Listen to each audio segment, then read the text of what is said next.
ನಮಸ್ಕಾರ. ನಿಜ ಕನ್ನಡ ನ್ಯೂಸ್ನ ಈ ವಿಶೇಷ ರಿಪೋರ್ಟ್ಗೆ ಸ್ವಾಗತ. ಕಾಡು ಪ್ರಾಣಿಗಳು ಮತ್ತು ಮನುಷ್ಯರ ನಡುವಿನ ಸಂಘರ್ಷವೇನೋ ಹೊಸ ವಿಚಾರ ಅಲ್ಲ, ಹೌದಲ್ವಾ? ಆದ್ರೆ ಕಾಡಾನೆಗಳು ಇದ್ದಕ್ಕಿದ್ದಂತೆ ನಮ್ಮ ಪಟ್ಟಣಗಳಿಗೆ, ಜನವಸತಿ ಪ್ರದೇಶಗಳಿಗೆ ಯಾಕೆ ನುಗ್ಗುತ್ತಿವೆ ಅಂತ ನೀವು ಯೋಚಿಸಿರ್ಬೋದು. ವಿಶೇಷವಾಗಿ ಉದಕಮಂಡಲ ಅಂದ್ರೆ ನಮ್ಮೂರ ಊಟಿಯ ಸುತ್ತಮುತ್ತ ಆನೆಗಳ ನುಗ್ಗುವಿಕೆ ಎಲ್ಲರನ್ನೂ ಬೆಚ್ಚಿಬೀಳಿಸಿದೆ. ಈ ದೈತ್ಯಜೀವಿಗಳು ತಮ್ಮ ಸುಂದರವಾದ ಕಾಡನ್ನು ಬಿಟ್ಟು ಕಾಂಕ್ರೀಟ್ ಕಟ್ಟಡಗಳ ಮಧ್ಯೆ ಬರ್ತಿರೋದಾದ್ರೂ ಯಾಕೆ? ಇದರ ಹಿಂದಿನ ರಹಸ್ಯ ಏನು? ಬನ್ನಿ, ಇವತ್ತಿನ ಈ ವಿಶೇಷ ವಿಶ್ಲೇಷಣೆಯಲ್ಲಿ ಈ ಎಲ್ಲಾ ಪ್ರಶ್ನೆಗಳಿಗೂ ಉತ್ತರ ಹುಡುಕೋಣ. ಇದೊಂದು ಕೇವಲ ಸ್ಥಳೀಯ ನ್ಯೂಸ್ ಅಲ್ಲ, ಇಡೀ ಪರಿಸರ ವ್ಯವಸ್ಥೆ ನಮಗೆ ಕೊಡ್ತಿರುವ ಬಹುದೊಡ್ಡ ಎಚ್ಚರಿಕೆ. ಸರಿ, ನಾವು ಇದ್ರ ಬಗ್ಗೆ ಆಳವಾಗಿ ತಿಳಿಯೋಣ. ಈ ಸಂಖ್ಯೆ ನೋಡಿ, 5. ಇದು ಸಣ್ಣ ನಂಬರ್ ಅಂತ ಅನಿಸಬಹುದು, ಆದರೆ ಕೇವಲ ಕಳೆದ 2 ವರ್ಷಗಳಲ್ಲಿ ಉದಕಮಂಡಲ ಪಟ್ಟಣದೊಳಗೆ ಪ್ರವೇಶಿಸಿದ ವಿಭಿನ್ನ ಆನೆಗಳ ಸಂಖ್ಯೆ ಇದು. ಅಂದರೆ ಕಾಡಿನ ಆಳದಲ್ಲಿರಬೇಕಾದ ಬೃಹಜ್ಜೀವಿಗಳು ಅಷ್ಟೊಂದು ಸಂಖ್ಯೆಯಲ್ಲಿ ಜನವಸತಿ ಪ್ರದೇಶಕ್ಕೆ, ಅದು ಕೇವಲ 24 ತಿಂಗಳ ಅಂತರದಲ್ಲಿ ಬಂದಿರುವುದು ಪರಿಸರ ತಜ್ಞರನ್ನು ಅಕ್ಷರಶಃ ಬೆರಗುಗೊಳಿಸಿದೆ. ಖಂಡಿತ ಇದು ಆಕಸ್ಮಿಕ ಅಂತೂ ಅಲ್ಲವೇ ಅಲ್ಲ. ಆನೆಗಳ ನಡವಳಿಕೆಯಲ್ಲಿ ಆಗ್ತಿರುವ ಒಂದು ದೊಡ್ಡ ಬದಲಾವಣೆಯ ಸ್ಪಷ್ಟ ಸೂಚನೆ ಇದು. ಈ ಸಮಸ್ಯೆಯ ತೀವ್ರತೆ ಎಷ್ಟಿದೆ ಅಂತ ಇತ್ತೀಚಿನ ಘಟನೆಗಳೇ ನಮಗೆ ಸ್ಪಷ್ಟಪಡಿಸ್ತವೆ. ನೋಡಿ, ಕೆಲವೇ ವಾರಗಳ ಹಿಂದೆ ಏನಾಯಿತು ಅಂದ್ರೆ, ಯುವ ಗಂಡು ಆನೆಯೊಂದು ಪ್ರವಾಸಿಗರಿಂದ ಸದಾ ಗಿಜಿಗಿಡುವ ದೊಡ್ಡಬೆಟ್ಟ ಶಿಖರವನ್ನು ಪ್ರವೇಶಿಸಿತು. ಆಮೇಲೆ ನೇರವಾಗಿ ಉದಕಮಂಡಲ ಪಟ್ಟಣದೊಳಗೆ ಬಂದುಬಿಡ್ತು.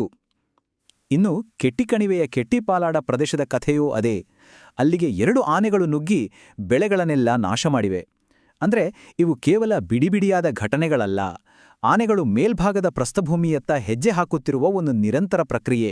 ಇದು ನಿಜಕ್ಕೂ ಸ್ಥಳೀಯರಲ್ಲಿ ಹಾಗೂ ಅರಣ್ಯ ಇಲಾಖೆಯಲ್ಲಿ ತೀವ್ರ ಕಳವಳ ಮೂಡಿಸಿದೆ.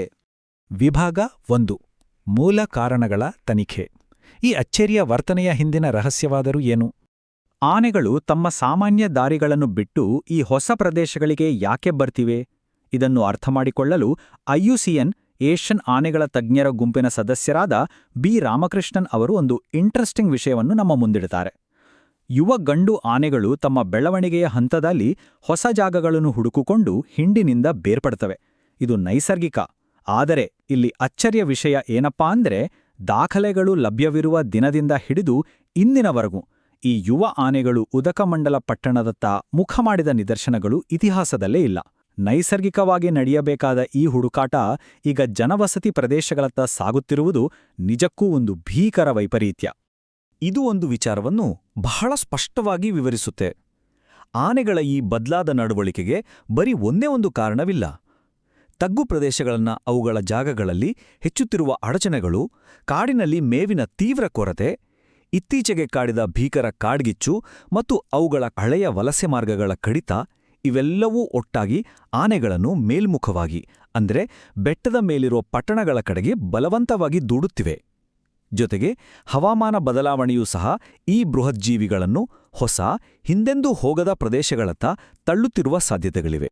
ಇಲ್ಲಿ ನೀವು ಗಮನಿಸಬೇಕಾದ ಅತಿ ಮುಖ್ಯವಾದ ವ್ಯತ್ಯಾಸವೇನೆಂದರೆ, ಆನೆಗಳ ದಾರಿಯಲ್ಲಾಗಿರುವ ಅಗಾಧವಾದ ಬದಲಾವಣೆ. ಹಿಂದೆಲ್ಲ ಆನೆಗಳು ಹೇಗೆ ಹೋಗ್ತಿದ್ವು ಗೊತ್ತಾ?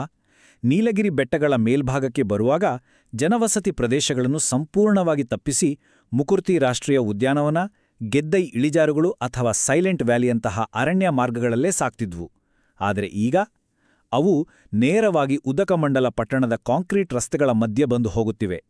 ಮನುಷ್ಯನ ವಸಾಹತುಗಳನ್ನು ಅಚ್ಚುಕಟ್ಟಾಗಿ ತಪ್ಪಿಸುತ್ತಿದ್ದ ಜೀವಿಗಳು ಈಗ ನೇರವಾಗಿ ಊರೊಳಗೆ ಸಾಗುತ್ತಿರುವುದು ಮುಂದೆ ಕಾದಿರುವ ಬಹುದೊಡ್ಡ ಗಂಡಾಂತರದ ಮುನ್ಸೂಚನೆ. ಖಂಡಿತ.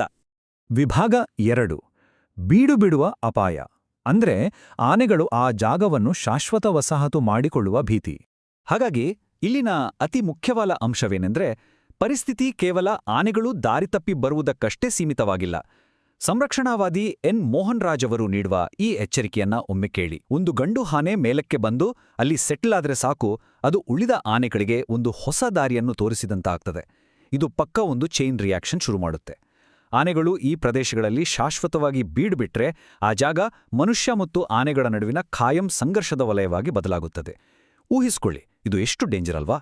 ಇಲ್ಲಿ ನಾವೆಲ್ಲರೂ ಕೇಳ್ಕೊಳ್ಬೇಕಾದ ಅತ್ಯಂತ ಗಂಭೀರವಾದ ಪ್ರಶ್ನೆ ಎಂದರೆ, ಈ ಯುವಗಂಡು ಆನೆಗಳು ಪಟ್ಟಣದ ಸುತ್ತಮುತ್ತಲೇ ಉಳಿದುಕೊಂಡ್ರೆ ಅವುಗಳ ಭವಿಷ್ಯವೇನು? ತಮ್ಮ ಹಿಂಡಿನಿಂದ ದೂರವಾದ ಈ ಯುವ ಆನೆಗಳಿಗೆ ಮಾರ್ಗದರ್ಶನ ನೀಡಲು ದೊಡ್ಡ ಗಂಡು ಆನೆಗಳು ಜೊತೆಗಿರಲ್ಲ. ನೈಸರ್ಗಿಕ ಪರಿಸರದಿಂದ ದೂರವಾಗಿ ಸಂಪೂರ್ಣವಾಗಿ ಮನುಷ್ಯರ ನಡುವೆ ಸಿಲುಕುಕೊಳ್ಳುವ ಈ ಜೀವಿಗಳ ದೀರ್ಘಕಾಲೀನ ಪರಿಣಾಮಗಳು ಊಹಿಸಲು ಅಸಾಧ್ಯವಾದಷ್ಟು ದುರಂತಮಯವಾಗಿರಲಿವೆ. ಆನೆಯೊಂದರ ಸಹಜ ಜೀವನಕ್ಕೂ ಮತ್ತು ಈ ಪಟ್ಟಣಗಳಿನ ಅದರ ಭವಿಷ್ಯಕ್ಕೂ ಇರುವ ವ್ಯತ್ಯಾಸ ನಿಜಕ್ಕೂ ಕರಾಳವಾಗಿದೆ. ನೈಸರ್ಗಿಕವಾಗಿ ಅವು ವಿಶಾಲವಾದ ಕಾಡುಗಳಲ್ಲಿ ಸ್ವಚ್ಛಂದವಾಗಿ ಮೇವು ಹುಡುಕುತ್ತಾ ಬದುಕುತ್ತವೆ. ಆದರೆ ಈ ಮೇಲ್ಭಾಗದ ಪ್ರದೇಶಗಳಲ್ಲಿ ನೈಸರ್ಗಿಕ ಮೇವಿನ ತೀವ್ರ ಕೊರತೆಯಿದೆ. ಹಾಗಾಗಿ ಬದುಕಿ ಉಳಿಯಲು ಈ ಆನೆಗಳು ಅನಿವಾರ್ಯವಾಗಿ ರೈತರ ಬೆಳೆಗಳನ್ನು ನಾಶ ಮಾಡಬೇಕಾಗ್ತದೆ ಅಥವಾ ಊರಿನ ಕಸದ ರಾಶಿಗಳಲ್ಲಿ ಊಟ ಹುಡುಕಬೇಕಾಗ್ತದೆ. ಜಗತ್ತಿನ ಅತ್ಯಂತ ಬುದ್ಧಿವಂತ ಜೀವಿಗಳಲ್ಲೊಂದಾದ ಆನೆ ಕಸದ ರಾಶಿಯಲ್ಲಿ ಆಹಾರ ಹುಡುಕುವ ಪರಿಸ್ಥಿತಿಗೆ ತಲುಪುವುದು ಕೇವಲ ಕಾಡಿನ ವೈಫಲ್ಯವನ್ನಷ್ಟೇ ಅಲ್ಲ, ನಮ್ಮ ಇಡೀ ವ್ಯವಸ್ಥೆಯ ವೈಫಲ್ಯವನ್ನೇ ಎತ್ತಿ ತೋರಿಸುತ್ತದೆ. ವಿಭಾಗ 3 ಮುಂದಿನ ಹಾದಿ ಅಂದ್ರೆ ನಾವು ಕೈಗೊಳ್ಳಬೇಕಾದ ತುರ್ತು ಕ್ರಮಗಳು. ಬನ್ನಿ ಇದನ್ನು ಹೇಗೆ ನಿಯಂತ್ರಿಸಬಹುದು ಅಂತ ನೋಡೋಣ. ಭವಿಷ್ಯದ ಅನಾಹುತವನ್ನು ತಪ್ಪಿಸಲು ವನ್ಯಜೀವಿ ತಜ್ಞರಾದ ಮೋಹನ್ ರಾಜ್ ಮತ್ತು ರಾಮಕೃಷ್ಣನ್ ಅವರು ಒಂದು ತುರ್ತು ಕ್ರಿಯಾಯೋಜನೆಯನ್ನು ನೀಡಿದ್ದಾರೆ. ಮೊದಲನೇದಾಗಿ ಪಟ್ಟಣದೊಳಗೆ ಬಂದಿರುವ ಆನೆಗಳನ್ನು ಆದಷ್ಟು ಬೇಗ ಅಲ್ಲಿಂದ ಸುರಕ್ಷಿತವಾಗಿ ಓಡಿಸಬೇಕು. ಎರಡನೇದಾಗಿ ಯಾವೆಲ್ಲ ಆನೆಗಳು ಈ ಹೊಸ ಮಾರ್ಗಗಳಲ್ಲಿ ಬರುತ್ತಿವೆ ಅಂತ ಅವುಗಳ ನಿಖರವಾದ ಪ್ರೊಫೈಲ್ ಮಾಡಬೇಕು. ಮತ್ತು ಮೂರನೇದಾಗಿ ಮುಂದಿನ ಕೆಲವು ವರ್ಷಗಳ ಕಾಲ ಈ ಆನೆಗಳನ್ನು ನಿರಂತರವಾಗಿ ಟ್ರ್ಯಾಕ್ ಮಾಡಬೇಕು. ಇದರಿಂದ ನಮಗೆ ಅವುಗಳ ವರ್ತನೆಯಲ್ಲಿನ ನಿಖರ ಬದಲಾವಣೆಗಳೇನು ಅಂತ ವೈಜ್ಞಾನಿಕವಾಗಿ ಅಧ್ಯಯನ ಮಾಡಲು ಸಾಧ್ಯವಾಗುತ್ತೆ. ಈ ವರದಿಯ ಕೊನೆಯಲ್ಲಿ ಒಂದು ಬಹುಮುಖ್ಯವಾದ ಚಿಂತನೆ ನಮ್ಮೆಲ್ಲರ ಮುಂದಿದೆ. ವೇಗವಾಗಿ ಬೆಳೆಯುತ್ತಿರುವ ನಗರೀಕರಣ ಹಾಗೂ ಕಾಡಿನ ಅತಿಕ್ರಮಣದಿಂದಾಗಿ ಉದಕಮಂಡಲವು ಮಾನವ ಮತ್ತು ಆನೆಗಳ ನಡುವಿನ ಸಂಘರ್ಷದ ಹೊಸ ಯುದ್ಧಭೂಮಿಯಾಗುತ್ತದೆಯಾ, ಅಥವಾ ಪರಿಸ್ಥಿತಿ ಕೈಮೀರುವ ಮುನ್ನವೇ ಮನುಷ್ಯ ಮತ್ತು ಪ್ರಕೃತಿಯ ನಡುವಿನ ಗಡಿಗಳನ್ನು ನಾವು ಮರುಸ್ಥಾಪಿಸಬಹುದೇ? ಪ್ರಕೃತಿ ನಮಗೆ ಸ್ಪಷ್ಟವಾದ ಎಚ್ಚರಿಕೆ ನೀಡುತ್ತಿದೆ. ಅದನ್ನು ಅರ್ಥಮಾಡಿಕೊಂಡು ಈಗಲೇ ಎಚ್ಚೆತ್ತುಕೊಳ್ಳುವುದು ಅನಿವಾರ್ಯ. ಈ ನಿಟ್ಟಿನಲ್ಲಿ ಸರಿಯಾದ ಕ್ರಮಗಳು ಜಾರಿಯಾಗಲಿ ಎಂಬ ಆಶಯದೊಂದಿಗೆ ನಿಜ ಕನ್ನಡ ನ್ಯೂಸ್ನ ಈ ವಿಶೇಷ ವಿಶ್ಲೇಷಣೆ ಇಲ್ಲಿಗೆ ಮುಕ್ತಾಯಗೊಳ್ಳುತ್ತದೆ. ನಮ್ಮೊಂದಿಗಿದ್ದಕ್ಕೆ ಧನ್ಯವಾದಗಳು.